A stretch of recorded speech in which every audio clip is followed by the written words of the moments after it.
नमस्कार, मी संस्कृती आणि आपण पाहत आहात नवा मराठा।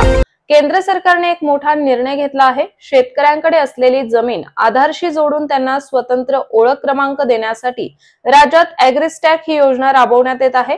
या योजनेअंतर्गत आतापर्यंत 10,57,695 शेतकऱ्यांना ओळख क्रमांक देण्यात आले आहेत। तसेच सुरुवातीला केवळ 2000 शेतकऱ्यांची नोंदणी होत होती, मात्र आता ही प्रक्रिया वेग घेत आहे।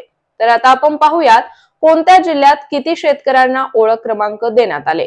तर बीड 1,65,242, अकोला 15,944, अमरावती 37,439, बुलढाणा 48,718, वाशिम 25,840, जळगाव 1,33,337, परभणी 20,266, अहिल्यानगर 66,888, धुळे 22,548, नंदुरबार 18,105। ही योजना शेतकऱ्यांसाठी महत्त्वाची असून त्यांना विविध शासकीय योजनांचा लाभ घेण्यास मदत करेल। ओळख क्रमांक मिळाल्याने शेतकऱ्यांची ओळख पटवणे देखील सोपे होणार आहे। तर अशाच माहितीपूर्ण बातम्यांसाठी चॅनलला सबस्क्राइब नक्की करा।